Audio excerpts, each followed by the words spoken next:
This is Angels of Aslan number 8, featuring a guest appearance from a big green man called Hulk. This is written by Jeff Parkman, and it is a good egg, and this is a good comic. One for Hulk fans, definitely. A good guest appearance from him. Jeff Parkman, he wrote some Hulk comics, but sadly never the main Hulk series with the actual Hulk in it. Here is David Banner being a drifter like in the 70s, and he gets abducted by some dodgy fellas who didn't realise that this person is really Hulk, which will be their downfall. Here is the bookstores having a steamy bath, and there is Friday. We like her, but I have no idea why I christened her Friday 2 years ago. Personally, I probably would have went for Bananarama. Here is the cast of this book, and you probably didn't know any of them unless you read this series. Nice set of characters. We have Gorilla Man, Bender from Futurama's, Kiss My Shiny Metal Grits.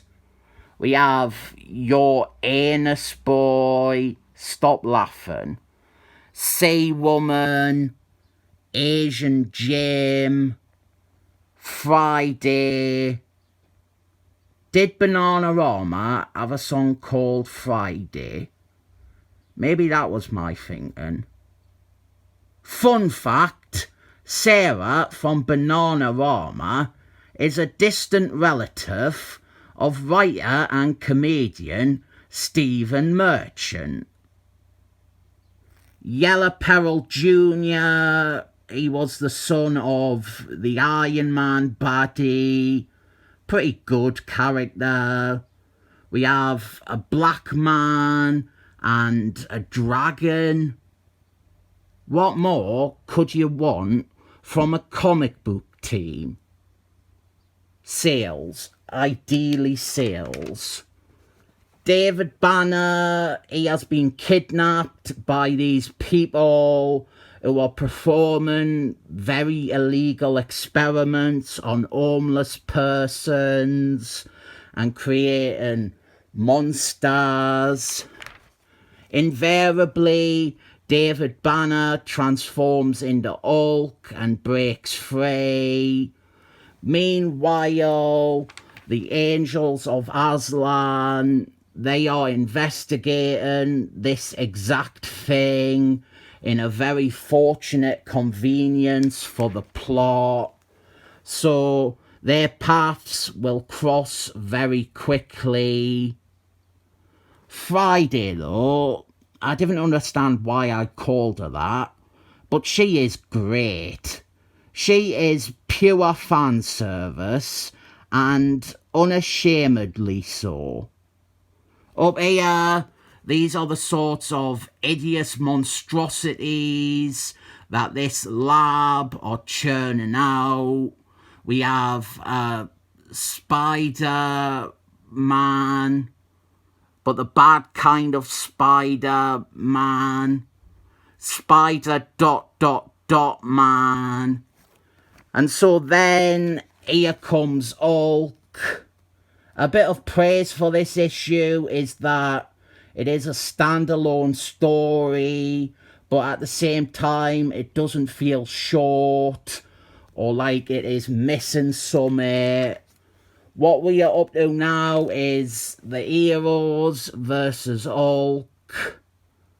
Angels of Aslan were never popular, but it was a decent book, and the characters are good.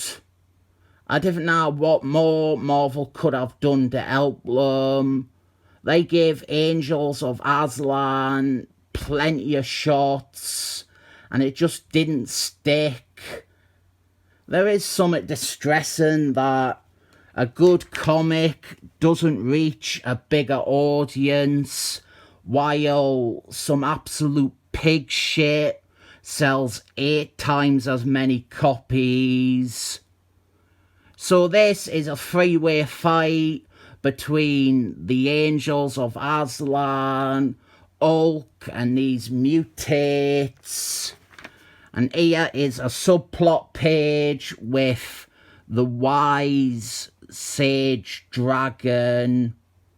My favourite part of this comic is this bit where Yellow Peril Jr. tries to fight Hulk with martial arts. It is a cool little bit for a minor character. I didn't think Yellow Peril Jr. has appeared since this book finished. Of course, it needs mentioning that Marvel brought back the Angels of Aslan name and made it into a really uncomfortable team that is a bit racist. It is now the all-Asian super team. They went from being Angels of Aslan to being Asians of Aslan. I never understood the mentality of going ahead with these sorts of teams where it is touted as being entirely one class of people. Like whenever they do an all-female team and they market it as such and make this huge deal about how it is an all-female team. When they acknowledge and tout it like that, it makes it clear that they think of an all-female team or an all-Asian team as a gimmick.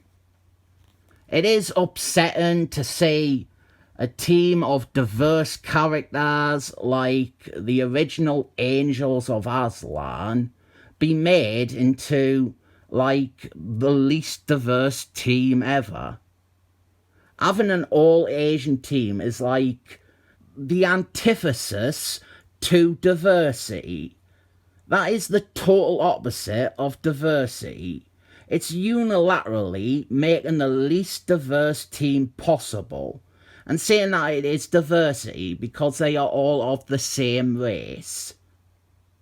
Speaking of Asians though, here is a sexy Asian lady. A very sexy one who will be the villain in the next story arc, which is also the final story arc on the book, as it got cancelled due to low sales.